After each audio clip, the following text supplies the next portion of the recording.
Pugong Be a Hero may mahalagang mensahe sa kaarawan ni Mylene. Happy birthday Mylene! Hello mga kababayan, isang mapagpalang araw at gabi, saang sulok man kayo ng mundo naroon, naway nasa mabuti kayong kalagayan. Sa upload ni Pugong Be a Hero, nag-celebrate sila ng sabay sa kanilang birthday ni Mylene, sa isang napakagandang isla sa Mindoro. At sobrang nag-enjoy ang Four Marias, sa kabila ng kanilang pagsuswimming. At ang kanilang Daddy Paul na may nagbabantay sa kanila baka pupunta sa mas malalim pa.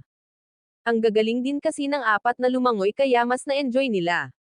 Pagkatapos nilang nag-swimming pina-wish at pina-blow si Mylene, ng kanyang birthday cake, pagkatapos pinapahiran ng icing ang bawat mukha nila, sobrang saya nila. Damay na rin sila Tito Herns, at Teacher Nida, ang dami kong tawa habang ako'y nanonood. At ang pinakamensahe ni Pugong Be a Hero kay Mylene, mag-aral ng mabuti. Yan ang dahilan kung bakit siya iniligtas sa maagang pag-aasawa. At nag-I love you pa si Pugong Be a Hero kay Mylene. Nang ilang beses, talagang itinuring nilang kapamilya sila Mylene, at bilang panganay sa kanyang anak-anakan si Mylene, sunod si Nanita, at Russell. Ganun na rin si Teacher Nida, may mahalagang mensahe din kay Mylene, na mag-aral ng mabuti, lumaki na may takot sa Diyos, ipagpatuloy lang daw ang mga ginagawa ni Mylene bilang isang mabuting anak, at kapatid, at pagbutihin ang pag-aaral niya.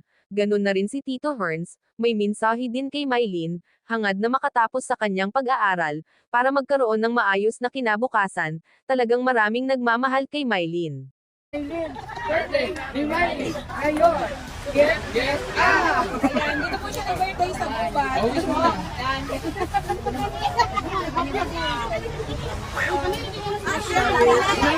Okay,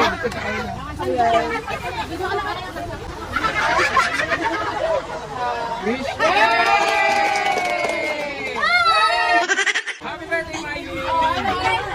Ano masasabi mo sa Happy birthday! Happy birthday! Ano masasabi mo, birthday?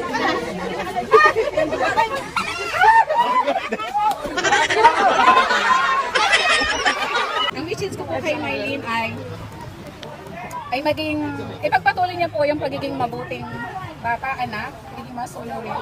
Yung ginagawa niya po sa amin, no, na bilang isang anak, yung mga pinapayo namin sa kanya is sumunod niya, at palagi pang mag-aral na mabuti.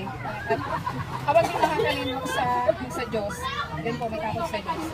Bilang niya para matupad niya yung pangarap niya sa buhay. Yun lang at happy birthday ulit kay Mylene. Happy birthday ulit kay Mylene. Ano na po siya ngayon, 17 years old. Ito lang ay sana ay mag-aral siyang mabuti. Yun lang naman lagi kong sinasabi.